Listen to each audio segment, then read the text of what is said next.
Okay, so today we are going to talk about multi dimensional arrays. वैसे तो ये हम लैब में परफॉर्म करेंगे, लेकिन the reason that I am teaching it here कि आप लोगों ने देखा होगा कि लैब में इतना वक्त नहीं मिलता है कि मैं आप लोगों को ये एक्सप्लेन करूं, और दूसरी लैब स्टार्ट हो जाती है क्योंकि लैब की अवेलेबिलिटी की वजह से।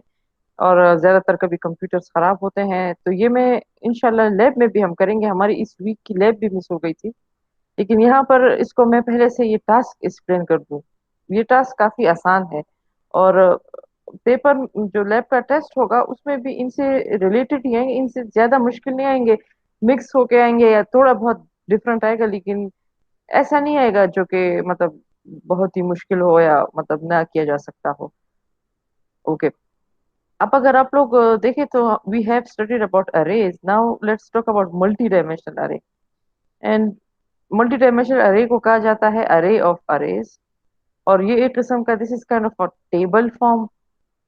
So you can declare a multi-dimensional array as int x. X is the name of the array, int is the type, and 5, 10, 13 तकरीबन 12 डायमेंशनल अरे तक हमारे पास इजाजत है in C plus. This is now a 3 dimensional array, लेकिन we will only study 2 dimensional array in our course. ज्यादा जाएंगे तो फिर ज्यादा कॉम्प्लेक्स होगा, इस वजह से हम सिर्फ 2 डायमेंशनल तक ही महदूद रहेंगे। Okay, now, if we talk about the number of elements in a multi-dimensional array, we can easily multiply the dimensions 2 into 4, and we say that there are 8 elements in the array. 2 is the number of rows and 4 is the number of columns. तो इसको ऐसे represent किया जा सकता है: column 0, column 1, column 2, row 0, row 1 and row 2।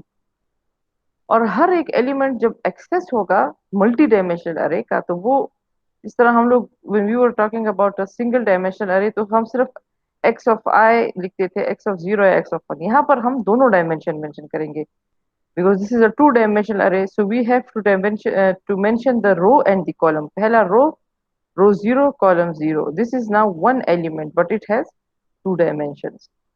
the element of row 0 column 1, row 0 column 2, element of row 1 column 0, and so on, बिल्कुल matrix की तरह। ओके, नाउ दिस वन, इस वाले में हम लोग सिर्फ एक ही प्रोग्राम करेंगे, ठीक है। How do we put elements into multi dimensional array? इस तरह भी डाल सकते हैं 1 2 3 4 5 6 7 8 9, खुद ब खुद रो बाय रो जाएगा। 1 2 3 पहली रो में जाएंगे, 4 5 6 दूसरी रो में, और 7 8 9 तीसरी रो में। या आप इस तरह भी कर सकते हैं कि ब्रैकेट्स के अंदर छोटे ब्रैकेट्स डाल दे और फिर अलग अलग कर दे, तो ये एक रो, ये दूसरा रो, ये तीसरा रो, लेकिन इस तरह भी किया जा सकता है। Okay, now how do we access element? Again we will give अगर हमने if we want to access any element of a multi-dimensional array, तो हम लोगों ने या एक्सेस करना हो या डिस्प्ले करना हो या वैल्यू देनी हो, so we have to write the row and column both as well। दोनों के बगैर ये काम नहीं करेगा। ओके, अगेन एक मल्टी डायमेंशनल अरे को डिस्प्ले करने के लिए हमें फॉर लूप की जरूरत है। आई होप कि आप सबको नेस्टेड फॉर लूप समझ में आ गया है। If you guys do not understand nested for loop, then please ask me, ताकि मैं उसे ज्यादा से ज्यादा 5-6 मिनट ही लगेंगे दोबारा करा दूं। लेकिन नेस्टेड फॉर लूप बहुत इंपॉर्टेंट है, ठीक है। आ, ये तो समझ आ रहा है ना आप लोगों को, nested for loop? Yes, ma'am. Okay, so we need a nested for loop to display the multi-dimensional array as well as access the elements or assign values to the element। लेकिन देखिए यहाँ पे इंटरनल लूप के बाद सी out A I of J, यानी कि I and J, I is the row and J is the column. किसी ने कुछ क्वेश्चन के class? Yes, class is recorded. हाँ, अगर कोई बात में सुनना चाहे तो बेशक सुन सकता है। Okay, now how do we talk about multi dimensional array जब हम फंक्शन की बात करते हैं? If you want to pass 2 dimensional array, किसी फंक्शन को पास करना है, तो हम उसका पहला dimension which is the dimension of the rows, उसको मेंशन करे या ना करे कोई फर्क नहीं पड़ेगा, मगर कॉलम का डायमेंशन जरूर लिखना है, प्रोटोटाइप में भी और फंक्शन डेफिनेशन में भी। फंक्शन कॉल में नहीं, डेफिनेशन में और प्रोटोटाइप में। बाकी बिल्कुल सिंगल डायमेंशनल एरे की तरह है। सो इस वाले में हम सिर्फ एक ही लैब टास्क करेंगे,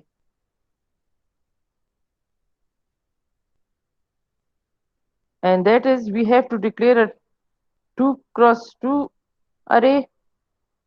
और इसमें हम क्या करेंगे कि हम इसको सिर्फ एक इनिशियलाइज करेंगे, फंक्शन को पास करेंगे और फंक्शन इसे डिस्प्ले करेगा। इतना ज्यादा मल्टी डायमेंशनल अरे पे हम लोगों ने काम नहीं करना, तो चले देखते हैं। And when I give this as an example to the students, जो बाकी सेक्शंस थे, तो उन्होंने हु बहू ये मुझे करके दे दिया ये वाला। Now I do not give you marks on the lab task which you perform in the lab. ये तो मार्क्स नहीं होंगे, मार्क्स तो आपके वाइवा के होंगे। तो ये तो अगर आप हु बहू करके दे दे और मैं कहूँगी ठीक है तो ठीक है, लेकिन आप लोगों को समझना है इसको, क्योंकि फिर वाइवे में तो बेशक अगर कोई नकल करके टास्क दे भी देता है तो हम उससे पूछेंगे कि ये आपने क्या किया, ये किस तरह है। तो इस वजह से टास्क कंप्लीशन मस्ट नहीं है लैब में, उसको समझना है। और जाहिर बात है ये लैब, इस लैब का टाइम 3 घंटे ही इसलिए है कि हम इसको 3 घंटों में जरा ज्यादा टाइम दे के कर सकते हैं, लेकिन वही इशू है कि हमारे डिपार्टमेंट में सिर्फ एक लैब है और 3 घंटे टाइम मुश्किल है कि किसी को भी मिल सके। बाकी चलिए let's look at this lab task now. This is the function define prototype, और इस फंक्शन का नाम है func फंक। और इसमें हमने कॉलम्स को बताया है 2, ये भी 2 है, ये आप लिखे या ना लिखे लेकिन ये जरूर लिखना है कॉलम्स को। इसी तरह हमने अरे डिक्लेयर की है int a 2 2 which is a 2 dimensional अरे। इसके 2 रोज है और 2 कॉलम्स है, और ये हमने इसको वैल्यूज दे दी है 1 2 3 4। तो पहली रो में 1 2 आ जाएगा और दूसरी रो में 3 4 आ जाएगा। यहाँ पर हमने फंक्शन को कॉल किया है, सिंपल। अब फंक्शन ही इसको डिस्प्ले कर रहा है। Okay, now if you look at the function is taking the array A, but the name is changed. Remember, you have to change the name. बहुत जगहों पे लोग नेम चेंज नहीं करते, एरर नहीं देता, लेकिन it's not a good programming practice. You have to change the name of the variable. So now the array's name is B. A is going to be stored into B। और यहाँ पर भी हमने mention नहीं किया कि रोज की क्या साइज है, हमने सिर्फ कॉलम्स का बता दिया है। ओके, और अगेन इसको डिस्प्ले करने के लिए हम नेस्टेड फॉर लूप चलाएंगे। This is for the rows, this is for the columns, and both of the time it will run less than 2 because 0 1। ठीक है, तो दो दो बार उसने चलना है। और यहाँ पर हम इधर इधर हम वैल्यूज भी दे सकते थे, लेकिन यहाँ पे हमने ये कमेंट कर दिया क्योंकि वैल्यूज हमने यहाँ दे दी है 1 2 3 4। यहाँ पर भी हम वैल्यूज दे सकते हैं बी ऑफ आई जे। इधर हमने इसको सी आउट कर दिया है, and line. Let's run it and see that we will just displaying 1 2 3 4। देखें 1 2 3 4। अब अगर इसको हम कमेंट कर दे, ठीक है, लेट्स से इधर हम इसको दोबारा वैल्यूज दे दे, ठीक है, तो ये भी हो सकता है। ठीक, तो वो जो वैल्यूज थी पुरानी वाली वो ओवरराइट हो गई, और अब अरे की वैल्यूज है 1 1 1 1। सही है। ये तो आपको पता है ना कि अरे व्हेन अरे इज स्टोर्ड इन मेमोरी और ये फंक्शन को पास होता है, तो इसकी वैल्यू नहीं पास होती बल्कि इसका एड्रेस पास होता है। ये भी हम देखते हैं। इस वजह से इसमें जो चेंज होता है वो परमानेंट होता है, क्योंकि इसको उठाकर इसकी कॉपी बनाकर नहीं भेजी जाती फंक्शन को, बल्कि इसका सिर्फ एड्रेस दिया जाता है फंक्शन को। तो फंक्शन फिर इसके एड्रेस पर जाकर इसमें चेंजेस करता है। इस वजह से अरे में जो चेंजेस होती हैं वो परमानेंट होती है। ओके, ये था हमारा मल्टी डायमेंशनल। ये इंशाल्लाह हम लैब में भी परफॉर्म कराएंगे आपसे। इस वक्त let's go to the next one which is searching. Okay, तो हम लोगों आप लोगों ने क्लास में देखा होगा कि सर्चिंग, अगर हम कंप्यूटर के सेंस में देखें तो इसका मतलब ये है कि we look for information in a database, यानी कि हमारे पास जो डेटाबेस है, यानी कि जो डाटा पड़ा हुआ है, उसमें कुछ ढूंढने को हम सर्चिंग कहते हैं। अरेज में सर्चिंग कैसे कहते हैं? बिकॉज वी नो दैट अरे जो है वो एक ग्रुप है सिमिलर एलिमेंट्स का। और कंटिगुअस मेमोरी लोकेशन मीन्स के आगे पीछे पड़े हुए ना, एक 1 पे है दूसरा 2 पे है, आपस में पड़े हुए हैं। तो हम अगर उसमें कोई एलिमेंट ढूंढना चाहते हैं तो उसको हम कहते हैं सर्चिंग, अरे सर्चिंग।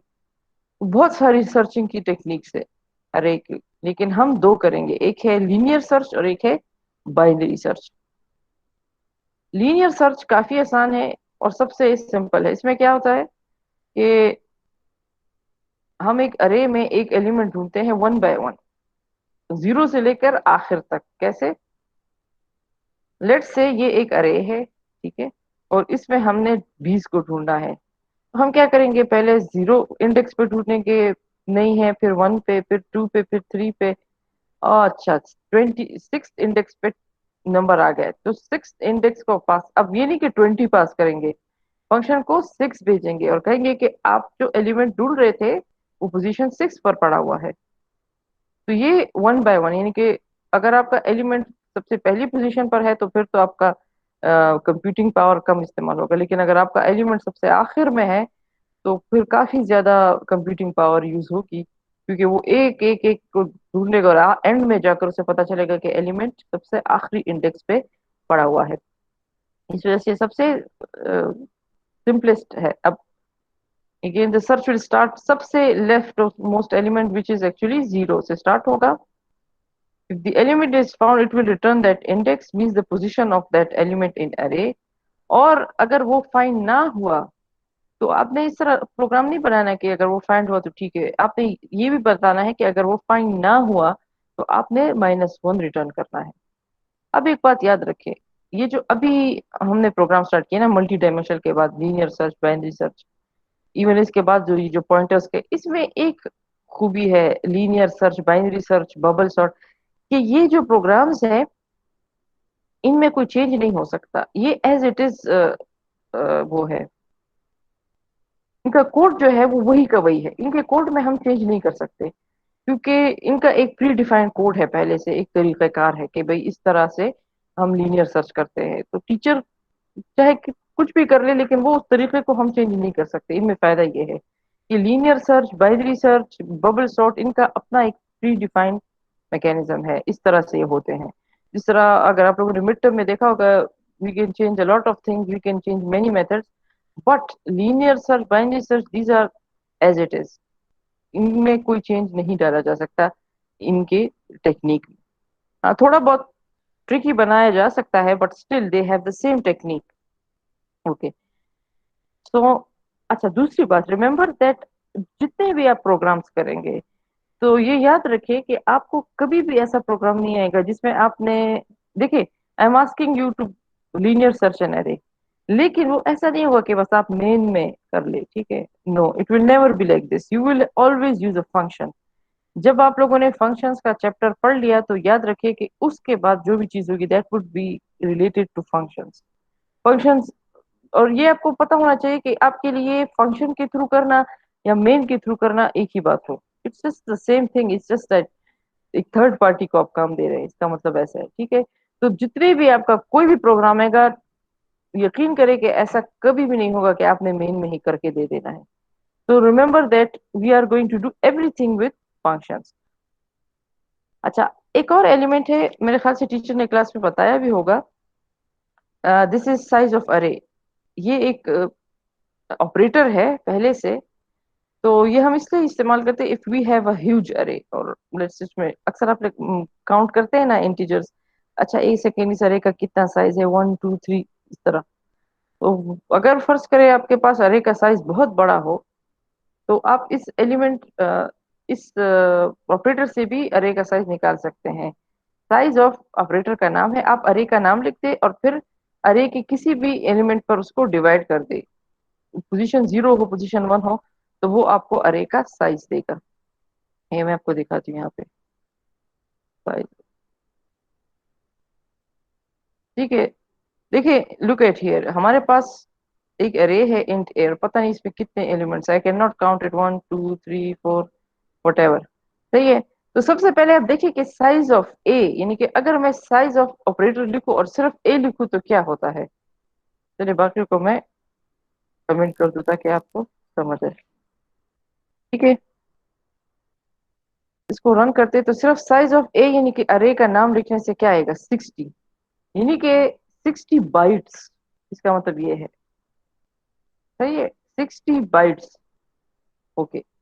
अब अगर आप साइज ऑफ एनी एलिमेंट, यानी कि ये आपको एलिमेंट जीरो, एलिमेंट वन, किसी भी एलिमेंट, लेट से एलिमेंट जीरो कर दूं, तो एक एलिमेंट का साइज 4 बाइट से, ये तो हमें पता है ना कि एक इंटीजर एलिमेंट का साइज 4 बाइट। चले मैं इसको आपके आसानी के लिए A2 कर दूं ताकि कंफ्यूजन दूर हो जाए, कि सबका साइज सेम है। ठीक है।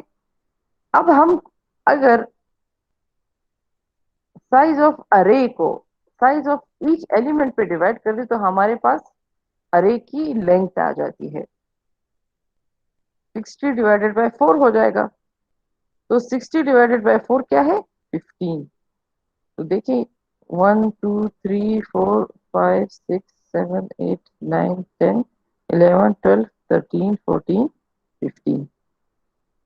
तो ये फॉर्मूला आप याद रखें, ये वाइवा में भी पूछा जा सकता है, या हो सकता है कि लंबा सौ साइजेस का अरे दिया और आपको पता ना हो कि इसमें क्या करना है। तो ये ऑपरेटर इस्तेमाल करके बड़ी आसानी से अरे का साइज निकाल सकते हैं, जो कि इस वाले सिनेरियो में 15 है। ये एक ऑपरेटर है, तो अच्छा है कि आपको इसका यूज मालूम हो। ओके। अच्छा, ये वही है जो अभी हमने किया, size of array. Okay, now linear algorithm use करके एक अरे एलिमेंट निकाला है। Let's go to a program of linear search. लेकिन अगेन देखिए, इसमें क्वेश्चन है, हमने फंक्शन के थ्रू करना है, ये बात याद रखिए। अच्छा, ये वाला प्रोग्राम जो है, इसको मैंने थोड़ा सा लंबा कर दिया है। लंबा ऐसे कर दिया है कि मैंने जो है तो साइज ऑफ अरे वाला वो भी इस्तेमाल किया है ऑपरेटर। और फिर जो साइज निकला है, यानी कि लेट्स से 15 है, उसको एन में डाला है।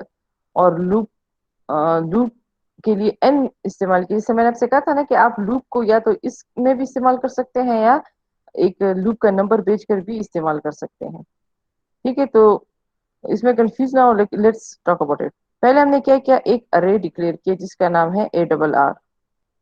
और यहाँ पर मैंने खाली इसलिए छोड़ा है कि हम ये इस ऑपरेटर का इस्तेमाल देख लें। तो इसको मैंने वैल्यूज दे दी हैं।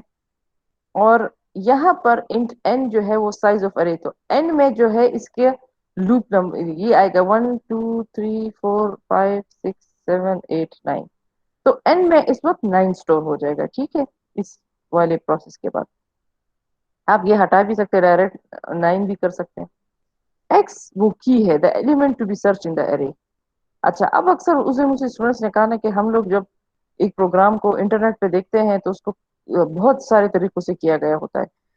बिल्कुल, लेकिन ये आपकी अपनी नॉलेज है कि भाई जो चीज आपसे मांगी गई है, देखिए, if you look at this, ये इस तरीके से भी हुआ। इसके अलावा आप बजाय ये तरीका करने के साइज डिक्लेयर कर दे कांस्टेंट वेरिएबल से, या आप direct n is equal to 8 9 कर दे। ठीक है, तो एक काम के करने के हजार तरीके।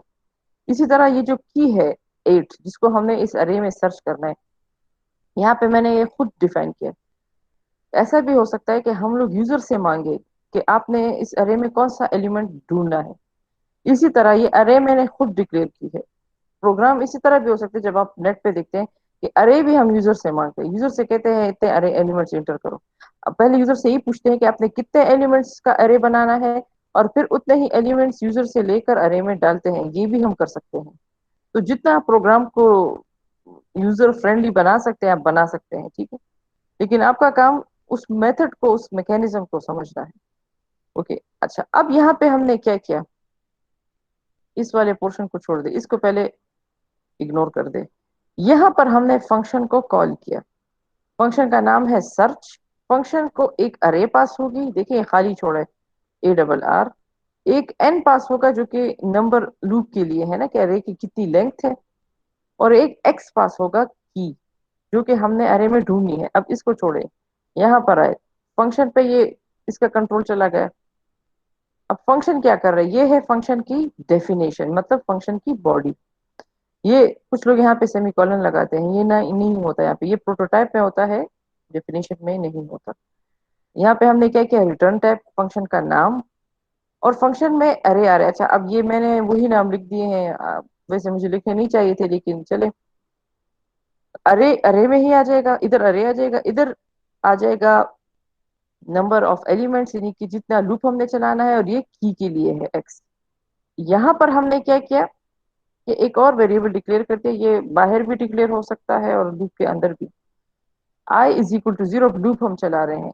आई इज लेस देन वन, यानी कि अरे एलिमेंट्स के बराबर, क्योंकि जीरो से स्टार्ट हो रहा है तो 9 तक जाएगा, 8 तक जाएगा, आई प्लस प्लस। और क्या करो इस तमाम अरसे में, अगर अरे ऑफ आई एक्स के बराबर है, अरे ऑफ आई मीन जीरो, अगर जीरो एक्स के बराबर है, ठीक है, ये इसका मतलब ये है। एक्स क्या है, एक्स है 8।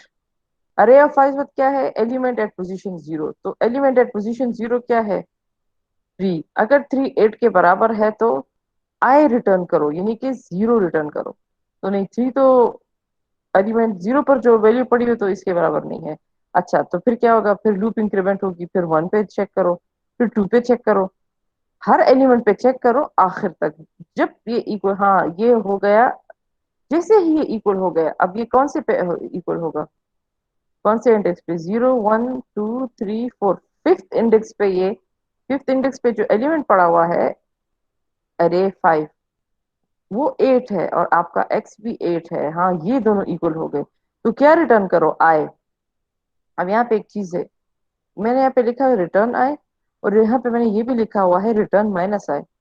इसका मतलब ये है, ये एक किस्म का एल्स है, लेकिन ये करने, एल्स लिखने की जरूरत नहीं है, ये एक प्लस पॉइंट है रिटर्न का। ये आपको सी प्लस प्लस की तरफ से मिलता है कि अगर आपका इंडेक्स मिल गया तो आप लिख दे रिटर्न आए, और यहाँ पर एल्स की बजाय आप खुद लिख दे रिटर्न माइनस आए। तो इसका मतलब ये होगा कि अगर तो मिल गया तो आई रिटर्न हो जाएगा, और अगर ना मिला तो माइनस आई रिटर्न हो। अब यहाँ पे हमने ये नहीं लिखा कि अगर ना मिला, ठीक है, यानी एल्स नहीं लिखा, लेकिन ये ऑटोमेटिकली सी प्लस प्लस ये फीचर एज्यूम करेगा कि ये होगा तो ये भेजा जाएगा, अगर ये ना हुआ तो ये भेजा जाएगा। तो यहाँ पर एल्स लिखने की जरूरत नहीं।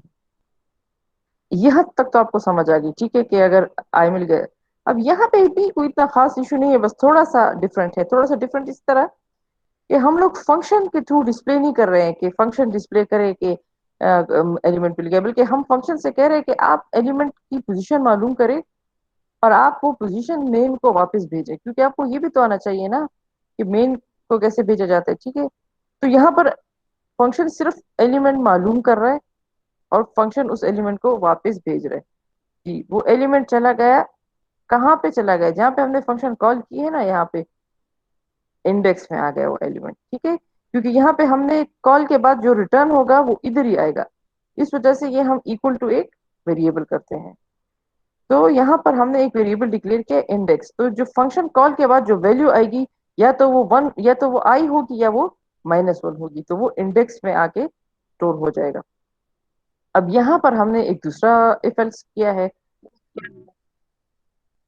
इफ इंडेक्स, अगर उसने हमें -1 भेजा तो इसका तो मतलब यही हुआ ना, अगर इंडेक्स -1 है कि भाई नंबर नहीं मिला, तो हम यहाँ पे क्या लिखेंगे, element is not present in the अरे। और अगर -1 नहीं है, कोई भी वैल्यू है, तो बस फिर तो जाहिर बात है, फिर आप आराम से एल्स कर दे, cout element found at position और इंडेक्स, ठीक है। तो ये, जिसने माइक ऑन किया प्लीज माइक ऑफ कर दे ये। अच्छा देखिए, और यहाँ पे क्या आंसर है, element found at position 5। Let's say हम इसको एक ऐसा एलिमेंट देते हैं जो इसमें ना हो, लेट्स से इसको 17 दे देते हैं। तो अब हमें element is not present in the array. किसी का माइक ऑन है, आई डोंट नो किसका ऑन है। um, अच्छा, किसी का नहीं ऑन है, शायद इसमें कोई और है। अच्छा, सही है। तो ये हमारा लीनियर सर्च है। अब ये बात याद रखें कि लीनियर सर्च का यही तरीका है, ज्यादा से ज्यादा क्या चेंज होगा, यहाँ से वहां कर दे, अरे को चेंज होगा, या एट अ टाइम 2 3 सर्च के टेक्निक्स आ जाएंगे, लेकिन लीनियर सर्च का यही तरीका है कि एक एलिमेंट को लेकर, जीरो से लेकर एंड तक हर एलिमेंट के साथ 1 बाय 1 कंपेयर किया जाता है, और फिर उसका इंडेक्स रिटर्न किया जाता है। This is how linear search is done. इसकी समझ आ गई? Yes ma'am. ओके।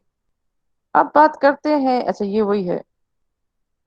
अब बात करते हैं बाइनरी सर्च की, जो कि काफी आसान है, लेकिन कुछ स्टूडेंट्स के लिए आई डोंट नो, आप लोग तो जरा अच्छे हैं, मगर बाकियों के लिए थोड़ा सा मुश्किल था।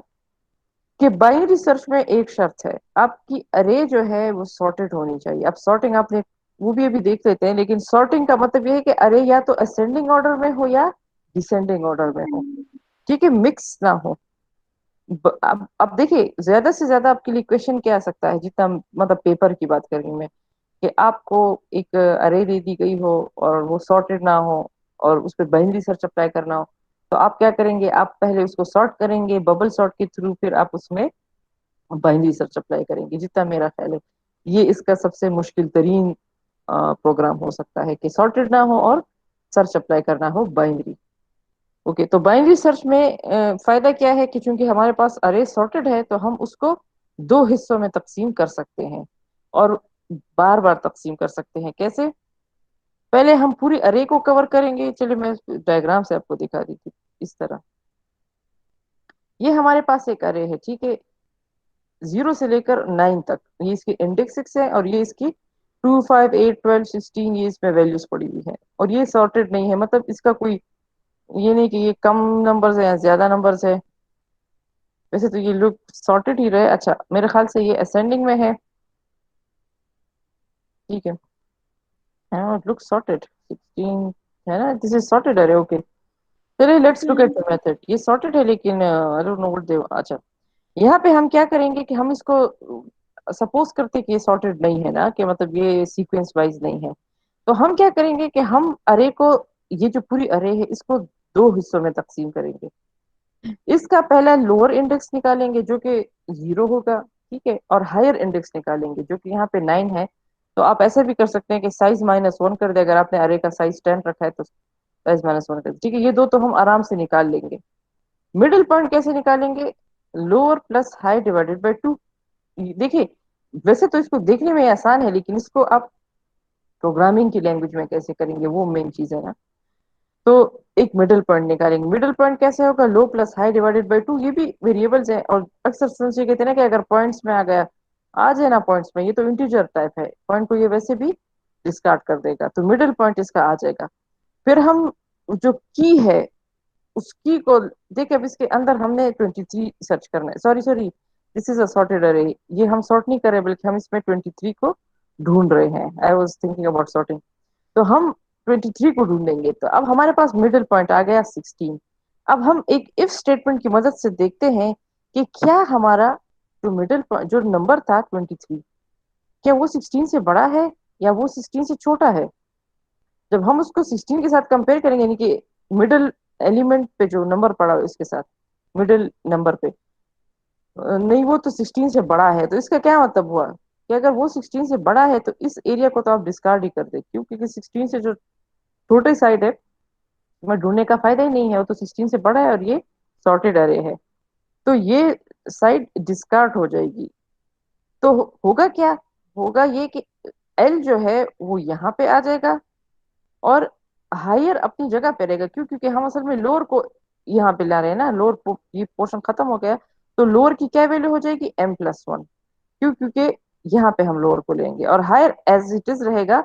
मिडिल दोबारा कैलकुलेट करेंगे, ठीक है। अगर ऐसा नहीं है तो, अगर फर्ज करें ये 23 नहीं था, ये 8 था, तो फिर हम क्या इंक्रीमेंट करेंगे? फिर हम लोअर को एज इट इज रहने देंगे और हायर को इधर ले आएंगे।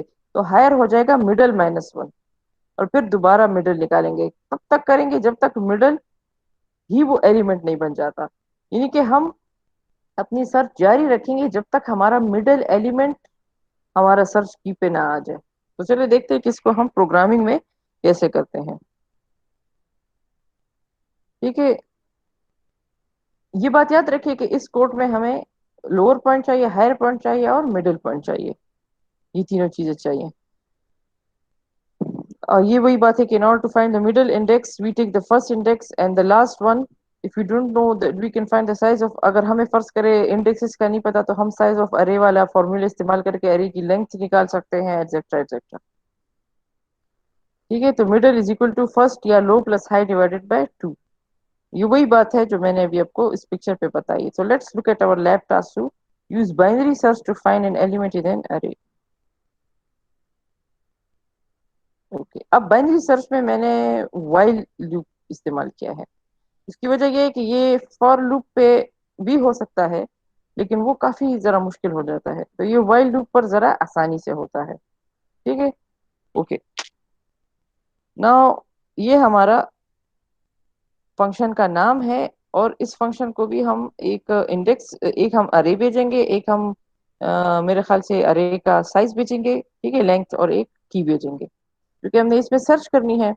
तो n इज इक्वल टू 10, मतलब कि अरे का साइज 10 है, लेंथ 10 है, और ये अरे की वैल्यूज है। रिमेम्बर देखिए इसको, ये सॉर्टेड अरे है, और हमने इसमें क्या ढूंढना है, x, हमने इसमें 9 ढूंढना है। अब अगेन ये वही पिछले वाले की तरह तरीका है। ठीक है, बाइनरी सर्च फंक्शन को कॉल किया, अरे भेजा, n भेजा और x भेजा। ठीक है, अब यहाँ पर आ जाए। यहाँ पे क्या है, अरे a आया b में, ये n आया n में, ये लेंथ है, और जो हमारा x है वो आया y में आ गया। ठीक है, अब लूप में जाने से पहले आप पहले लो को डिक्लेयर कर दे 0। ये वेरिएबल्स है लो और हाई पॉइंट के लिए। हाई भी वेरिएबल है, इसको आपने कर दिया n-1, यानी कि लो 0 है और हाई 8 है, सबसे आखिरी इंडेक्स, क्योंकि 0 से स्टार्ट हो रहे तो 9 के बजाय 8 होगा। अब हम लूप चला रहे हैं। लूप का क्या मतलब है, while low is less then और इक्वल टू हाई, इसका मतलब है जब तक लो हाई से कम है, या जब तक लो हाई के बराबर नहीं हो जाता। ठीक है, यानी कि जब तक हमारी अरे छोटी नहीं हो जाती, यानी कि वो क्या कहते हैं, समेट पूरी आपस में एक साथ नहीं हो जाती, तब तक क्या करेंगे, तब तक एक दूसरा वेरिएबल है मिडल पॉइंट। अब मिडल पॉइंट जो है वो हम लूप के अंदर डिक्लेयर कर रहे हैं, क्यों, क्योंकि वो बार बार रिन्यू होगा। तो लूप के अंदर ये हमने पहले बाहर कर दिया, अब लूप के अंदर हम क्या कर रहे हैं, मिडल या मिड आपकी मर्जी है, is equal to low plus high divided by 2। ठीक है, ये हमने मिडल पॉइंट निकाल लिया। अब हम कंपैरिजन करेंगे। y क्या है, y वो एलिमेंट है जिसको हमने ढूंढना है सर्च में। If y double equal to b of mid, b of mid का मतलब है b, चूंकि अरे का नाम अब b है, बी ऑफ मिड, मिड की जो भी वैल्यू है, लेट्स से 7 है, तो जो सेवन्थ पोजीशन पर, यानी कि जो मिड पर जो वैल्यू है, इसका मतलब ये है, इसका मतलब ये नहीं कि वो इंडेक्सेस का मतलब है जो एलिमेंट मिड पे पड़ा हुआ है।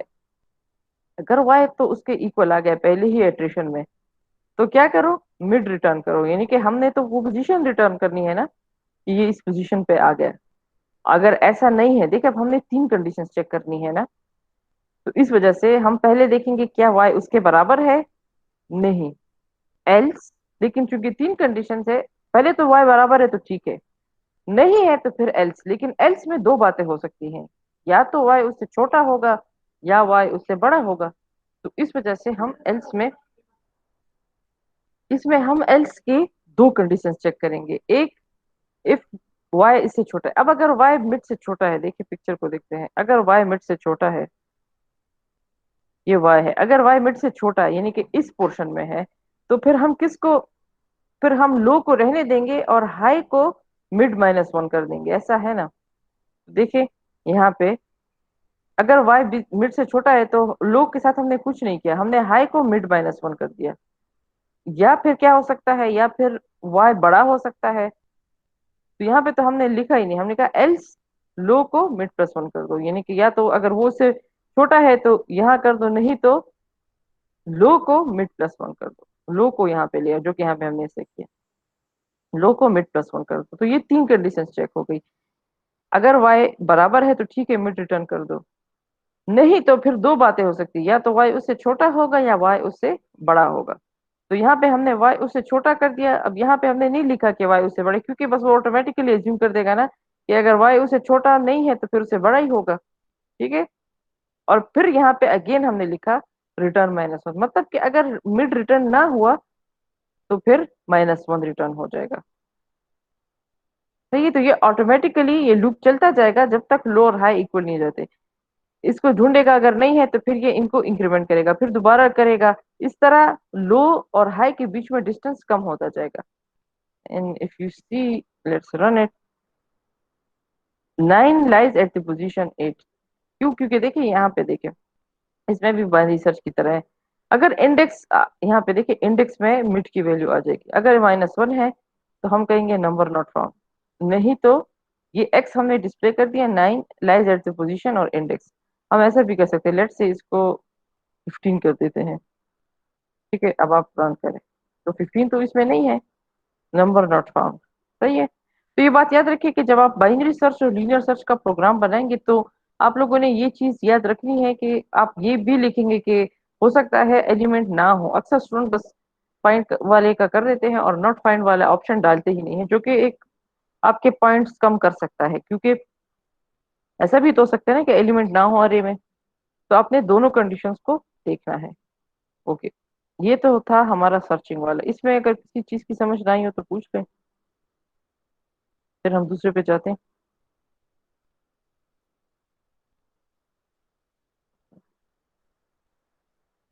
अच्छा, अब जो है बबल सॉर्ट पे जाते हैं।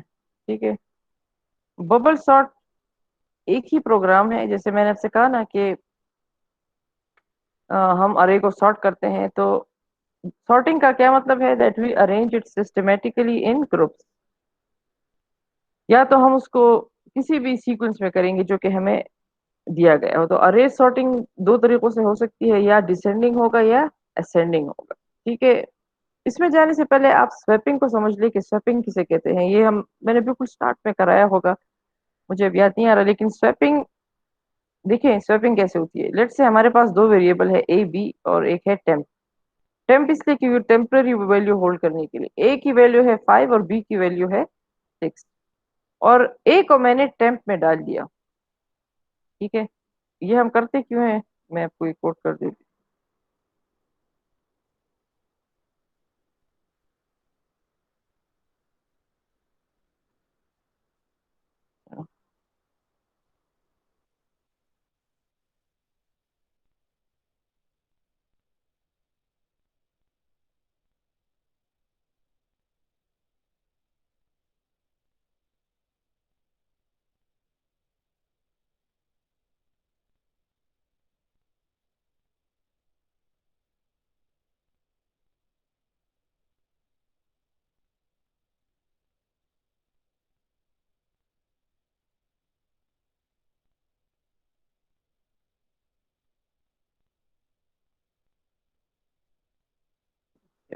चलिए रेडी कर लेते हैं।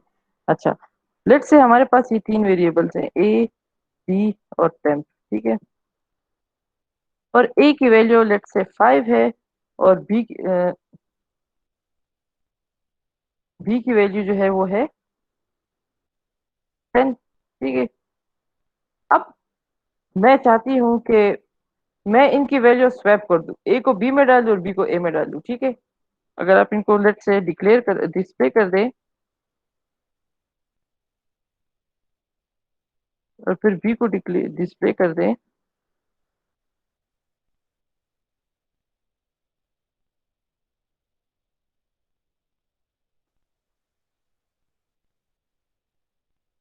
तो 5 और 10 आपके पास डिस्प्ले होगा। ए है 5 और बी है 10। अब मैं चाहती हूँ कि 10 और 5 हो, यानी कि इनकी वैल्यूज उल्टी हो जाए। तो यहाँ पे हम क्या करेंगे, यहाँ पे हम ए को टेम्प में डाल देंगे। ठीक है, तो हम इस तरह करते हैं, temp is equal to A. अक्सर स्टूडेंट कहते हैं ना A is equal to B is equal to A, ऐसा नहीं होता। अगर आप ऐसा करें ना, let's say a is equal to b, इसका क्या मतलब है, बी की वैल्यू ए में डाल दी। ठीक है, लेकिन अब अगर आप कहें कि ए की वैल्यू बी में डाले तो ऐसा नहीं हो सकता। क्यों, क्योंकि जब बी की वैल्यू ए में आ गई तो ए की पुरानी वैल्यू खत्म हो गई। इस वजह से हमने क्या करना है, हमने ए की वैल्यू को स्टोर करना है। तो हम इस तरह करते हैं कि एक टेम्पररी तीसरा वेरिएबल लेते हैं, उसमें ए डाल देते हैं, और फिर क्या करते हैं कि फिर बी की वैल्यू जो है वो ए में डाल देते हैं। ठीक है, तो अब ए की अपनी वैल्यू चली गई, लेकिन हमने एहतियातन बल्कि जरूरतन उसको टेम्परेरी बी की वैल्यू जो कि 10 है वो आ गई ए में। अब हमें बी में ए की वैल्यू डालनी है, तो अब ए में तो बी की वैल्यू पड़ी हुई है 10, इस वजह से हमने ए की वैल्यू टेम्प में स्टोर कर दी थी, ताकि हमारे पास वो ना हो। तो अब हम क्या करेंगे, बी में डालेंगे टेम्प की वैल्यू, क्योंकि एक थर्ड वेरिएबल है। अक्सर जगहों पर इसको सी कहा जाता है। ठीक है, आपकी मर्जी है, आप इसको जो नाम दे। ठीक है, अब अगर हम सी आउट करते हैं तो लेट्स से नाउ ए इज और ए डिक्लेयर कर देते, ठीक है।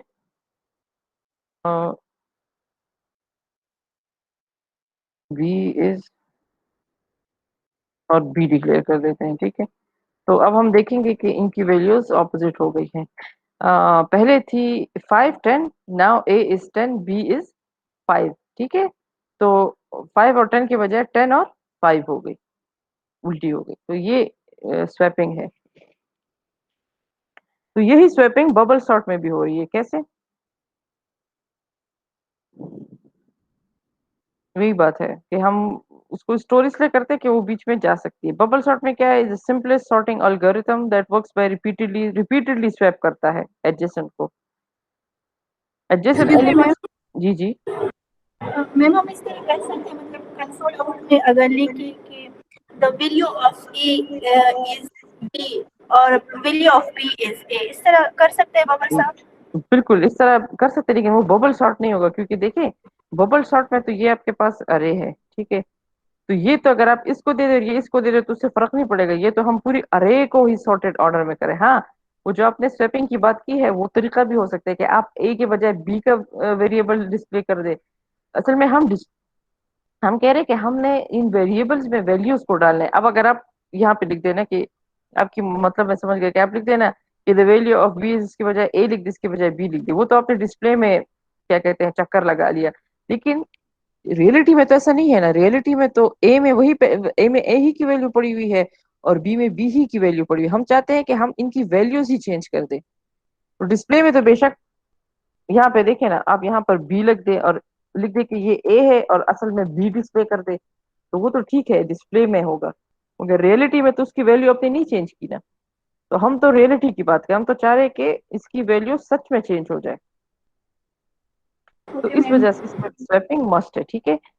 तो स्वैपिंग बबल सॉर्ट में क्या होता है कि दो एलिमेंट्स जो एडजेसेंट है, यानी कि करीब है, उन दोनों को कंपेयर किया जाता है, और अगर हमारा क्राइटेरिया पूरा हो रहा है तो उनको स्वैप किया जाता है। लेट्स देखते हैं कि स्वैप कैसे होता है। 0 से स्टार्ट होगा और 1 तक, with index 1 and compare. 0 index का जो एलिमेंट है वो 1 के साथ होगा, फिर 1 का 2 के साथ होगा, एंड सो ऑन। देखिए इसको, ये हमारे पास एक अरे है जो कि -2 45 0 11 -9 है। अब अगर लेट से इसको हम असेंडिंग में करना चाहें, यानी कि छोटे से लेके बड़े तक, तो सबसे पहले क्या होगा कि ये स्टेप 0 है, तो सबसे पहले -2 और 45 को आपस में कंपेयर किया जाएगा अगर असेंडिंग है। नहीं, दोनों तो ठीक है, तो कुछ मत करो, ठीक है। फिर 45 और 0 को आपस में कंपेयर किया जाएगा। हाँ, 45 तो 0 से बड़े, तो ये तो चूंकि असेंडिंग है, तो 0 को तो स्वैप कर दो, तो 0 इधर आ जाएगा। फिर 45 को 11 के साथ कंपेयर किया जाएगा। हाँ हाँ, ये भी है, फिर स्वैप कर दो। फिर 45 को 9 के साथ, हाँ 45 तो 9 से बड़ा है, तो फिर स्वैप कर दो।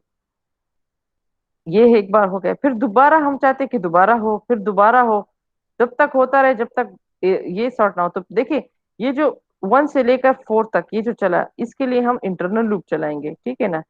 एक बार ये हो गया, फिर एक बाहर के लूप को कहेंगे कि भाई इस लूप को एक बार चला लिया, फिर दोबारा चलाओ।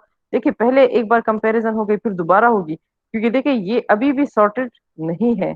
-9 इज स्मॉलर देन -2, ठीक है। जितना माइनस के उस पार होगा, उतना ही ज्यादा माइनस होगा। तो हम दोबारा लूप चलाएंगे, फिर दोबारा चलाएंगे, जब तक ये -9 बिल्कुल इस एच पे नहीं आ जाता।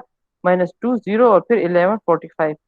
तो जो लूप्स है वो हमें दो रिक्वायर्ड है। क्यों? क्योंकि एक लूप जो है वो पासिस के लिए, इसको हम स्टेप्स भी कह सकते हैं, यानी कि ये जो है ना, ये जो पूरा है, ये तकरीबन अरे का साइज कितना है, 1 2 3 4 5। और अगर 0 से स्टार्ट करें तो 0 1 2 3, यानी कि अरे साइज 1 - 1। एक बार चला, उसके बाद दोबारा चला, फिर दोबारा। तो ये हम लोगों ने नेस्टेड फॉर लूप इस्तेमाल करना है। मेरे ख्याल से आपको इसकी समझ आ गई होगी क्लास में। देखिए, यस। अच्छा, ठीक है। The sorting starts for ascending and it starts from index 0. This entire steps goes from index 0 to the end of the array. One pass is completed in the buffer. The total number of maximum passes can be sizes -1. मतलब maximum passes sizes -1 हो सकते हैं, जो हमारा index है उससे 1 size कम, और ये इससे कम भी हो सकते हैं, ठीक है। ऐसा नहीं है कि अरे हो सकता है अरे पहले से ही काफी सॉर्टेड हालत में हो और आपको 2-3 पासेस में भी आंसर मिल जाए। लेकिन ऐसा भी हो सकता है कि पासेस, मैक्सिमम पासेस आपके इतने होंगे, ये बात कर रहे हैं। ठीक है, तो अब चलिए देखते हैं, लेट्स डिक्लेयर अरे और असेंडिंग और असेंडिंग बोथ देखते हैं कि असेंडिंग और डिसेंडिंग और असेंडिंग दोनों कैसे हो सकते हैं। इसमें सिर्फ एक साइन का ही डिफरेंस है। ओके। अच्छा, अब हमारे अरे का साइज है 5, और यही अरे हमने इसमें डाल दी है जो कि इस पिक्चर में है। ठीक है, -245 0 11 -9।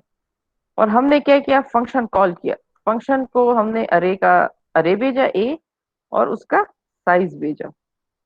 इस बार छोड़ दे, ये हम असल में दोबारा जब अरे सॉर्ट हो जाएगी तो उसको फिर मेन में डिस्प्ले करने के लिए लूप चलाया है।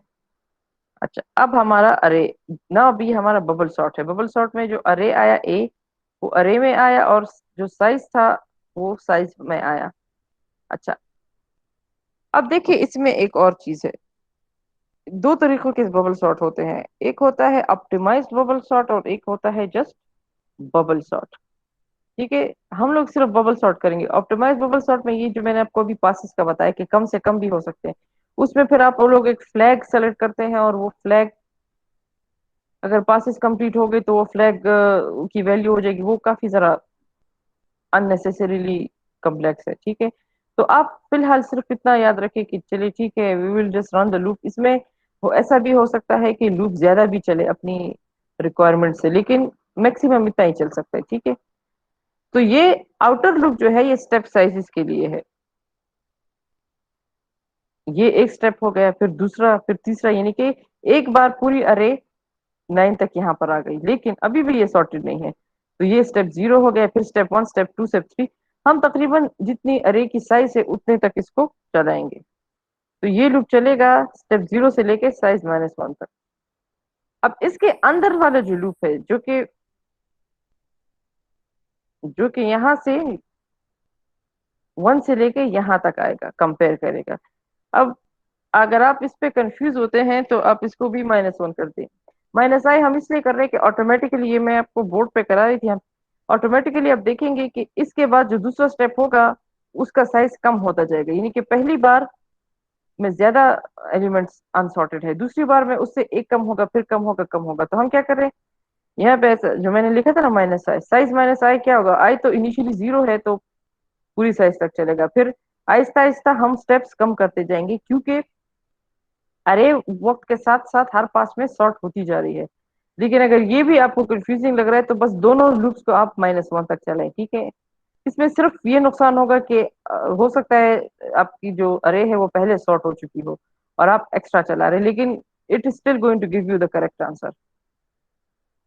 And what should we do if array of I is less than array of i+1?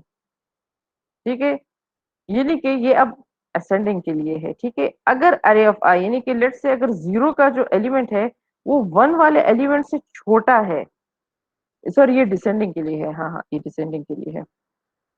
अगर यहाँ पर यानी कि ये, अगर ये इससे छोटा है तो क्या करो, तो फिर स्वैप करो। तो ये क्या करेगा, फिर स्वैप करो। तो यहाँ पर फिर हमने स्वैपिंग वाला पूरा चक्कर किया कि एक वेरिएबल डिक्लेयर किया टेम्प, उसमें पहला वाला एलिमेंट डाल दिया है, और फिर i+1 को अरे आई में डाल, यानी कि इन दोनों की पोजीशन स्वैप कर दी है। अगर ये इससे छोटा है, छोटे को हम लेफ्ट साइड पे लेके जा रहे हैं, ये देखिए ना, छोटों को हम इधर लेके आ रहे हैं और बड़ों को इधर लेके आ रहे हैं, किस्म का ये डिसेंडिंग है। ठीक है, असेंडिंग यानी हम इसको डिसेंडिंग कर रहे हैं। बड़े इधर आएंगे और छोटे इधर आएंगे। तो अगर ये एलिमेंट इससे छोटा है तो ये इधर आ जाएगा, और ये बड़ा है तो ये इधर आ जाएगा, हम ये कह रहे हैं। ठीक है, इस पिक्चर का ऑपोजिट काम कर रहे हैं हम। तो अरे ऑफ आई यानी कि जो राइट साइड का एलिमेंट है वो अगर लेफ्ट साइड के एलिमेंट से छोटा है तो इन दोनों की पोजीशन स्वैप कर दो। अब यहाँ पे क्या हो रहा है, अभी मैं आपको बताया, यहाँ पे सिर्फ और सिर्फ स्वैपिंग हो रही है। अगर नहीं है तो खुद ब खुद नहीं होगा, इसलिए एल्स लिखने की जरूरत नहीं है, और ये हमारा लूप क्रॉस हो गया। यहाँ पर हमने क्या किया है, मेन में हम उसको फिर दोबारा अरे को डिस्प्ले कर रहे हैं। कैसे, के इज इक्वल टू 0, के is less than size minus के प्लस प्लस ए ऑफ के। तो हम इसलिए डिस्प्ले कर रहे हैं मेन में कि हम देख रहे हैं कि भाई उसने अरे को सॉर्ट कर दिया या नहीं किया। लेकिन हम वन बाय वन देखेंगे तो देखिए ये असेंडिंग है कि नहीं है। 45 सबसे बड़ा है, फिर 11 है, फिर 0 है, फिर -2 है, फिर -9 है। आप इसको, ये डिसेंडिंग है। असेंडिंग करना चाहे तो एक ही साइन का फर्क है, ये बस।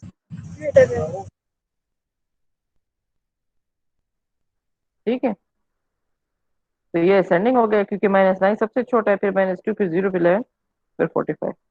तो this is how we sort the अरे।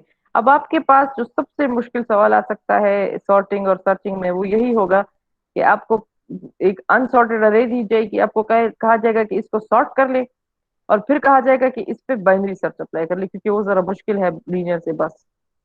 तो ऐसा प्रोग्राम आ सकता है जिसमें एट अ टाइम दोनों फंक्शन हो, बाइनरी सर्च का फंक्शन भी हो और लीनियर और सॉर्टिंग का भी। तो आपने अरे को पहले सॉर्टिंग वाले फंक्शन को भेजना है, बबल सॉर्ट को।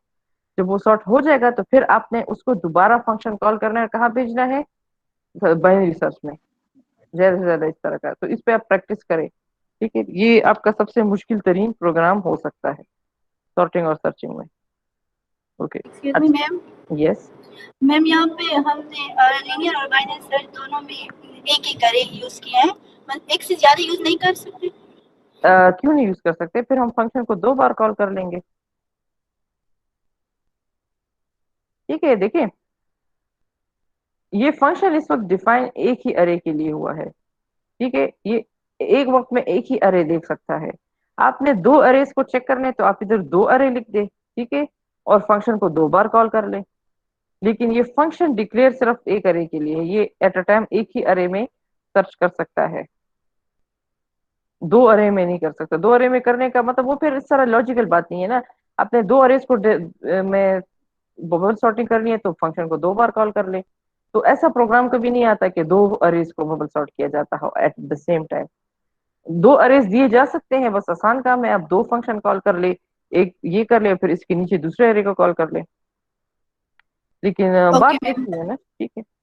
अच्छा अच्छा, आप लोगों ने पॉइंटर्स भी किए हैं, तो चले पॉइंटर्स भी देख लेते हैं, क्योंकि ये क्लास रिकॉर्ड हो रही है तो इंशाल्लाह मैं रिकॉर्डिंग शेयर करूंगी, फिर लैब में दोबारा प्रैक्टिस करेंगे। लेकिन मैं करा इसलिए रही हूँ कि प्रैक्टिस का टाइम बहुत कम मिलता है। प्लीज आप लोग घरों में प्रैक्टिस किया करें, और इंशाल्लाह ऑन वेंसडे मैंने सी सेक्शन वालों के साथ एक क्लास अरेंज की है 2 बजे। वो उन लोगों के लिए जिनको बिल्कुल स्टार्ट से C++ नहीं आ रहा, तो वो उनके लिए खैर है, आपकी मर्जी, आप आना चाहे ना आना चाहिए, लेकिन वो बिल्कुल स्टार्ट से है उनके लिए, क्योंकि उन्होंने रिक्वेस्ट की थी। तो अगर आप भी वो लेना चाहते हैं, क्योंकि उस वक्त लैब फारिग होगी 2 बजे के बाद, तो इंशाल्लाह वो हम लेंगे। ओके। अगर आप लोगों के ऊपर ये बर्डन हो रहा है ज्यादा, तो खैर आप फिर बाद में रिकॉर्डिंग भी सुन लें, ठीक है, लेकिन ये साथ साथ रिकॉर्ड भी हो जाएगा, तो ताकि आप लोगों को बाद में फिर आसानी हो। अच्छा, अब पॉइंटर्स क्या है। पॉइंटर्स आर जस्ट वेरिएबल्स, लेकिन फर्क क्या है कि वो ऐसे वेरिएबल्स है जो एक वेरिएबल का डाटा, सॉरी, एड्रेस स्टोर करने के लिए बनाए गए हैं, डेटा के लिए नहीं बनाए गए हैं। उनका काम सिर्फ और सिर्फ एक वेरिएबल, लेट्स से ए है, और उस वेरिएबल का कोई ना कोई पता तो होगा। अगर हम उसका पता देखना चाहते हैं, चलिए मैं आपको ये कर रही, let's say I have a variable.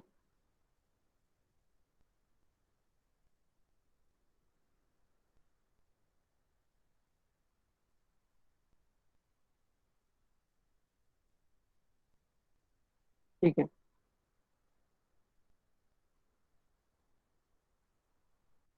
Okay, let's say I have a variable ए। ठीक है, उसको मैंने वैल्यू दे दी 10। अब मैं ए को, मैं चाहती हूँ मुझे ए का पता मिले कि भाई ए पड़ा कहाँ पे है। तो मैं सिंपली ऐसा लिख सकती हूँ कि ये मुझे क्या डिस्प्ले करेगा, ये मुझे ए का पता डिस्प्ले करेगा। यस, ये मुझे ए का एड्रेस डिस्प्ले करेगा, क्योंकि इट्स हेक्साडेसिमल डिजिट 0xFF। ठीक है, so and%a is displaying the address of a. Now if I want to store this value, this address in some places, I cannot just store it in any variable. इसको मैं किसी variable में नहीं store कर सकती, क्योंकि variable hexadecimal address के लिए नहीं बना हुआ है। लेकिन C++ हमें ये तरीका बताता है कि भाई उसके लिए C++ ने हमें एक दूसरा वेरिएबल दिया है जिसको हम कहते हैं पॉइंटर। तो अगर हम इनको स्टोर करना चाहते हैं तो हम इसको पॉइंटर्स में स्टोर कर देते हैं। और पॉइंटर्स को डिक्लेयर कैसे किया जाता है? इंट स्टार ए। अब आप ये याद रखें कि पॉइंटर्स चाहे वो करेक्टर वेरिएबल के हो, चाहे वो इंटीजर के हो, वो सिर्फ एक ही किस्म का डाटा स्टोर कर रहे हैं जो कि है एड्रेस। ठीक है ना? और एड्रेस इज इन हेक्साडेसिमल, लेकिन आसानी के लिए करेक्टर के लिए हमेशा करेक्टर टाइप पॉइंटर इस्तेमाल होता है, और इंटीजर के लिए इंटीजर टाइप, और फ्लोट के लिए फ्लोट है। बाकी उसके जो अंदर वाला डाटा है, ये बात आप याद रखें, वो सेम होता है। क्यों? क्योंकि पॉइंटर स्टोर करता है एड्रेस को, और एड्रेस तो सारे मतलब एक ही फॉर्मेट के होते हैं, हेक्साडेसिमल के। लेकिन सी प्लस प्लस ने अपनी आसानी के लिए ये किया हुआ है कि उनको भी टाइप्स है, जैसे कि इंट स्टार ए है, और इंट और करेक्टर स्टार है करेक्टर वेरिएबल के लिए, एंड सो ऑन। मगर बात एक ही है, क्योंकि उसके अंदर क्या स्टोर होता है? पॉइंटर। अब हम लेट्स से ये n%a जो है, इसको मैं स्टोर करना चाहूँ, तो मैं इसको कहाँ स्टोर करूंगी? एक वेरिएबल में। अब ये याद रखें, कुछ स्टूडेंट्स ये समझते हैं कि शायद pointer pointer can be displayed as any number, ठीक है, बट उससे पहले आपने स्टार लगाना होगा। पीटीआर इसलिए यूज होता है कि चूंकि वो पॉइंटर है, तो इसलिए पीटीआर नेम इस्तेमाल। अब बी एक पॉइंटर है और ए एक वेरिएबल है।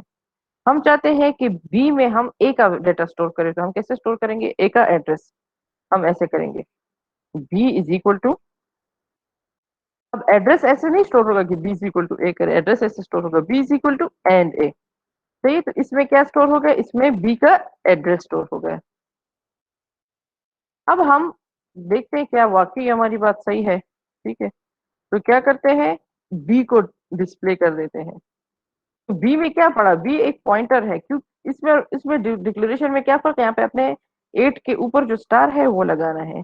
तो बी एक वेरिएबल है, लेकिन एक पॉइंटर वेरिएबल है जिसका काम है एक एड्रेस को स्टोर करना।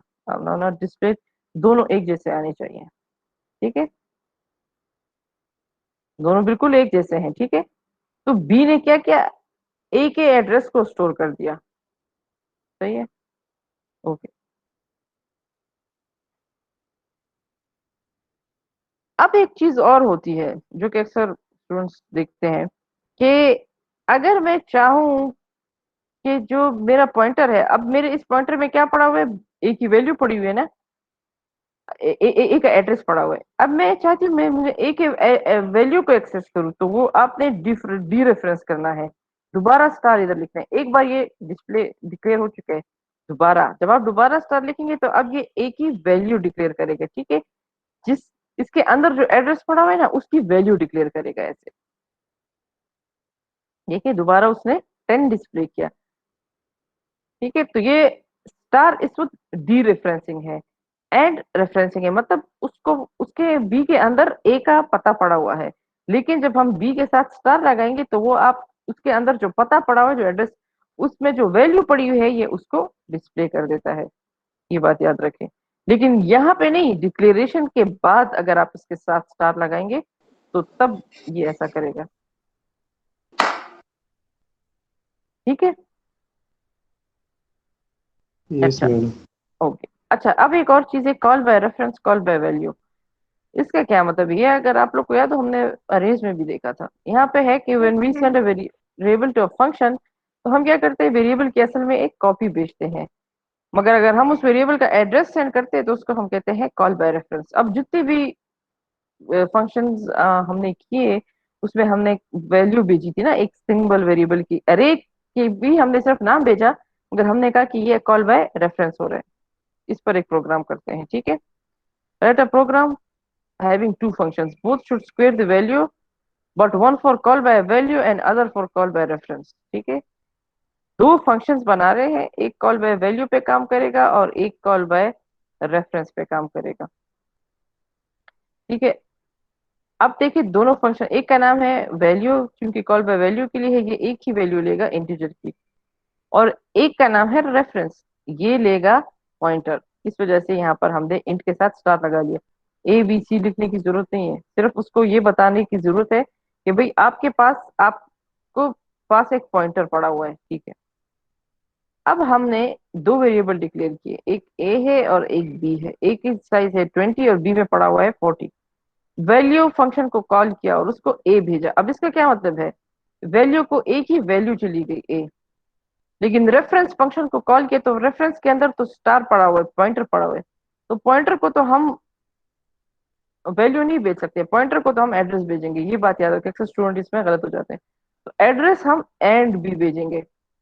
अब हम बी की वैल्यू नहीं भेज रहे उसे, उसे हम बी का एड्रेस भेज रहे हैं, ठीक है। तो हमने रेफरेंस नामी फंक्शन को, जिसमें हमने पॉइंटर बनाया हुआ है, उसको हमने बी भेजा, ए बी का एड्रेस भेजा, and b is sending the address of b. इस दोनों में फर्क है। आप एक फंक्शन को वैल्यू भेजते हैं और आप एक फंक्शन को उस वेरिएबल के का एड्रेस भेजते हैं, इन दोनों में फर्क क्या है? वही फर्क है ना जो हमने किया। चलते अब यहाँ पे डिस्प्ले हो रहा है, इसको छोड़ दें। फंक्शन पर है, वैल्यू क्या कर रहा है? यहाँ पे ये वैल्यूज मैंने इसलिए लिखा था कि एक ही नाम ना हो, ठीक है। तो वैल्यूज इज अ वेरिएबल, ठीक है। Value is the name of the function. Values में आ रही है ए की वैल्यू, यहाँ पे ए है तो हम क्या कर रहे हैं, values is equal to values into values, मतलब कि जो ए की वैल्यू है ना, उसको, जो कि 10 है, उन दोनों को आपस में मल्टीप्लाई कर दो। तो ये क्या है, वैल्यूज में 10 इंटू 10 डाल के वापस वैल्यूज में डाल दो, इसका मतलब ये है। तो 10 इंटू 10 क्या हो जाता है, 10 10 आर 100, इसमें 100 yes, की वैल्यू डाल, ठीक है। और रेफरेंस क्या फंक्शन है, रेफरेंस फंक्शन में हमने, देखिए उधर खाली था, ये बात याद रखिए, क्योंकि यहाँ पे आप सिर्फ उसको बता रहे हैं कि एक पॉइंटर है, यहाँ पे उसको जिस तरह हम लिखते थे ना इंट इंट, तो यहाँ पर भी हमने सिर्फ स्टार लिखा है। इधर हम बाकायदा नाम लिखेंगे पॉइंटर का, तो हमारे पॉइंटर का नाम है रेफर, और हमारे पॉइंटर में इस वक्त आई है बी की, बी का एड्रेस। लेकिन यहाँ पर हम क्या कर रहे हैं, यहाँ पर हम स्टार रेफर लिख रहे हैं। अब देखिए ये एक बार डिक्लेयर हो चुका है। स्टार रेफर लिखने का क्या मतलब है, हम असल में उस वैल्यू की तरफ इशारा कर रहे हैं जो कि बी में पड़ा हुआ है। मैंने आपको भी बताया ना, ठीक है। ठीक है, स्टार बी, तो स्टार रेफर का मतलब क्या है कि जहां पे वो वैल्यू पड़ी हुई है उन दोनों को आपस में स्टार रेफर 20 इंटू, अब ये इंटू है, अच्छा ये दूसरा नहीं है, तो अब गलत हो जाए, ये मल्टीप्लीकेशन है, into, multiplied into star refer is actually 20। Star refer means कि जो आपके पास जो वेरिएबल का एड्रेस है उसकी वैल्यू। तो यहाँ पर जब हम दो बार स्टार रेफर लिख रहे हैं, तो ये हम ये नहीं लिख रहे कि हम पॉइंटर लिख रहे हैं, हम पॉइंटर के जो एड्रेस है उसमें जो वैल्यू पड़ी हुई है उसकी बात कर रहे हैं। तो ये हमने 20 और 20 को आपस में मल्टीप्लाई कर दिया और यहाँ पर डाल दिया। अब आप देखेंगे फर्क को। अच्छा एक सेकेंड, इधर देखिए, अब मेन में क्या हो रहा है, मेन में फिर ए और बी डिस्प्ले हो रहे हैं।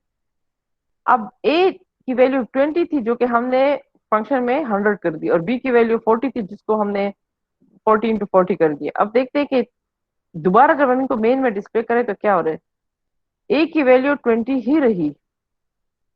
क्यों? क्योंकि आपने उसकी कॉपी भेजी और कॉपी चली गई, फंक्शन ने चेंज कर दिया, लेकिन ये इसका लोकल वेरिएबल है, उसमें चेंज नहीं आया। चेंज, हाँ, अगर आप उसको फंक्शन में डिस्प्ले करेंगे ना, जैसे यहां से ना डिस्प्ले करें ना, यहां से अगर आप इसको डिस्प्ले करते हैं, ठीक है,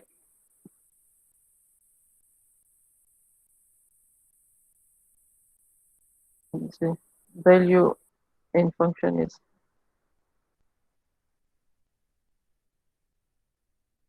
तो चेंज होगा, तो 100 होगा, देख रहे हैं,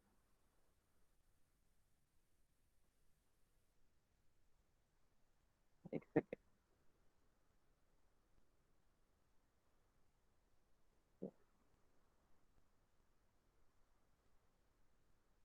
सॉरी, 20 इंटू 20 क्या होता है, 400, 100 नहीं, सॉरी, ठीक है। ये असल में इधर ये 1600, चलिए इसको भी वो कर देते हैं ना, इसको भी कमेंट कर देते हैं ताकि आपको नजर आए। ठीक है, तो फंक्शन में value in function is 400, 20 into 20 is 400, सही है। फंक्शन में डिस्प्ले कर दिया तो उसकी वैल्यू चेंज हो गई, मगर मसला क्या है, हम उसको फंक्शन में नहीं डिस्प्ले करें बल्कि हम उसको मेन में चेंज करें, तो मेन में इसकी वैल्यू नहीं चेंज हो गई। फंक्शन ने अपनी तरफ से उसको 400 कर दिया, लेकिन जब हमने दोबारा उस वैल्यू को फंक्शन में डिस्प्ले किया मेन में, तो वो वही की वही थी। क्यों? क्योंकि function can not change call by value, उसको हमने कॉपी भेजी है, जो ओरिजिनल वेरिएबल है वो हमारे पास मेन में पड़ा हुआ है, लेकिन दूसरे की वैल्यू चेंज हो गई। क्यों? दूसरे की वैल्यू 1600 हो गई 40 के बजाय। क्यों? क्योंकि दूसरे का हमने एक वैल्यू नहीं भेजी, बल्कि दूसरे का हमने पता भेजा है। तो होता क्या है कि जब हम किसी वेरिएबल का एड्रेस भेजते हैं, तो फंक्शन क्या करता है कि फंक्शन उसके एड्रेस पर जाकर उसमें चेंज करता है। तो यहाँ पे ये जो हमारा फंक्शन है, ये आया यहाँ पर और इधर इसमें चेंजेस कर दी, तो अब वो चेंजेस इसमें परमानेंट हो गई। ये बात याद रखें। ठीक है। कॉल बाय वैल्यू में ये फर्क है कि कॉल बाय वैल्यू में उसकी ओरिजिनल वैल्यू चेंज नहीं होती मेन के अंदर, लेकिन कॉल बाय रेफरेंस में उसकी ओरिजिनल वैल्यू चेंज हो जाती है। अब अगर आप इसको सोचे कि भाई इसका अरे से क्या ताल्लुक है, तो अरे में ये फर्क है कि भाई अरे चूंकि बड़ा होता है, और अरे बेचारे के पास ये पावर ही नहीं है कि वो कॉल बाय वैल्यू करे। अरे हमेशा कॉल बाय रेफरेंस होता है, क्योंकि वो साइज में बड़ा होता है। तो उस वो लिखता तो नहीं है, जब आप अरे कॉल करते तो वो तो कॉल बाय रेफरेंस उसके साथ लिखा तो नहीं होता, बस कॉल होता है आपको सिंपल। लेकिन कंपाइलर के अंदर वो कॉल बाय रेफरेंस होता है। इस वजह से अरे जो होता है उसको अगर आप चेंज करें तो वो परमानेंट हो जाता है चेंज, क्योंकि वो पूरा का पूरा उसकी कॉपी नहीं भेजी जाती, बल्कि उसका एड्रेस भेजा जाता है। लेट्स सी के अरे, अरे इसमें तो मैंने नहीं बताई, लेकिन मैं आपको बता देती हूँ कि लेट्स सी ये हमारी अरे है, ठीक है। 10, ठीक है, इज इक्वल टू, और मैंने इसमें डिफरेंट वैल्यूज डाल दी, 1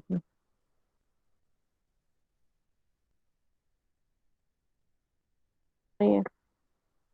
अब मैं एक पॉइंटर डिक्लेयर करती हूँ टूवर्ड्स दिस अरे, ठीक है। तो let's say my pointer's name is in star b, ठीक है, ये हमारा पॉइंटर है। सभी करेक्ट। अब एक बात याद रखिए, बाकी में तो हम इस तरह कर रहे थे ना कि एंड ए डाल देते थे तो अरे का एड्रेस आ जाता था किसी वेरिएबल के लिए, लेकिन अरे में वो बात जरा डिफरेंट है। हम अरे, अगर लेट्स से ये पूरा अरे अगर हम इसको रेफरेंस करेंगे कि अरे का एड्रेस इस पॉइंटर में डालेंगे, तो हम लिखेंगे बी इज इक्वल टू ए। चलिए मैं वो तरीका कर देती हूँ, आप देख लें, ठीक है। और लेट से आप सी आउट कर दें अपने बी को, नहीं तो ये गलत आ रहा है। क्यों? क्योंकि अरे में ऐसा नहीं हो सकता। अरे में आपने इसका पहला, आप इसका नाम करें तो भी ऑटोमेटिकली ये अरे इसको, अब आप इसको देखेंगे, अब सिर्फ ए कर दिया, अब देखते हैं क्या होता है। ये अब आपको अरे का एड्रेस दे रहा है, ठीक है ना, 066। अब आप अगर आप चाहते हैं कि भाई मुझे, मैं ये देखना चाहता हूँ कि इसमें ये डिस्प्ले कौन सा एलिमेंट कर रहा है, चलिए ये देख लेते हैं। ये आपको अरे का सबसे पहला एलिमेंट डिस्प्ले करता है ऑटोमेटिकली। अब मैंने ए के साथ ये नहीं लिखा कि F0 या F1 या F2, मगर उसने ऑटोमेटिकली अरे के पहले ही वेरिएबल को, हम ये कहते हैं कि अरे का जो पहला वेरिएबल होता है, जो पहला होता है, उसको हम एक कांस्टेंट पॉइंटर भी कहते हैं। बात भी याद रखें। अब मैं चाहती हूँ कि भाई मुझे अरे का दूसरा एलिमेंट भी मालूम हो, not only the first element, I want to see the second element. तो उसका कहते हैं थ्रू पॉइंटर्स, किसी दूसरे तरह। तो हम ये कहते हैं कि जो हमारा पॉइंटर है, लेट से इसको हम इंक्रीमेंट कर देते हैं +2, ठीक है। अब अगर हम इसको डिस्प्ले करेंगे, ठीक है, स्टार डी, तो अब +2 वाली पोजीशन हमारे पास डिस्प्ले होगी। पहले 1 थी, अब 3, 1 + 2 अब 3, सही है। तो इस तरह भी हम अरे को एक्सेस कर सकते हैं थ्रू पॉइंटर्स। ये मैंने पॉइंटर को इंक्रीमेंट किया है, सही है। तो इसके साथ ये असल में देखिए, +2 का मतलब यहाँ पर इस तरह है कि इसके साथ दो वेरिएबल्स आ गए, दो पोजीशन ये ऊपर आ गया, ठीक है। जब आप इसके साथ देखिए सिर्फ इस तरफ ये कर दें, तो अब ये आपको 2 डिस्प्ले करेगा। सॉरी, एक minute, star b b is equal to B++, why is this displaying 1, B+1 कर दें। अच्छा, B++ से काम नहीं चला था, ठीक है, B+1 करना पड़ता है। तो ये अब इसने आपके साथ टू डिक्लेयर कर दिया। ठीक है, तो ये वन इंक्रीमेंट से इस तरह आप अरे और पॉइंटर्स को देख सकते हैं। अच्छा, एक और चीज हमारे पास आती है, कांस्टेंट पॉइंटर।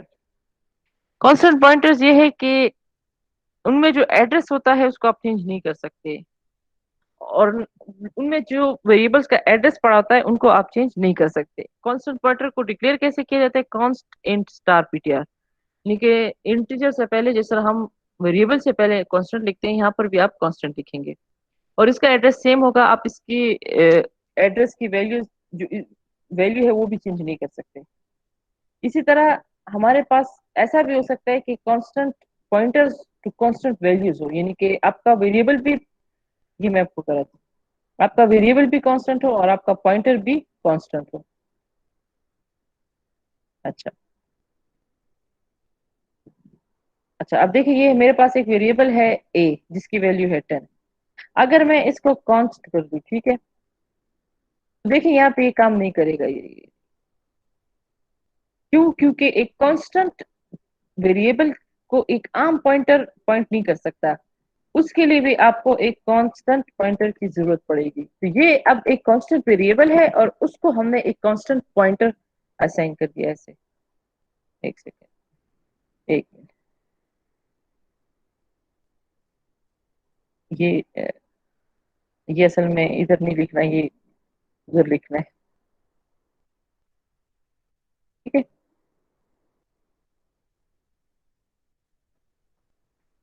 अच्छा,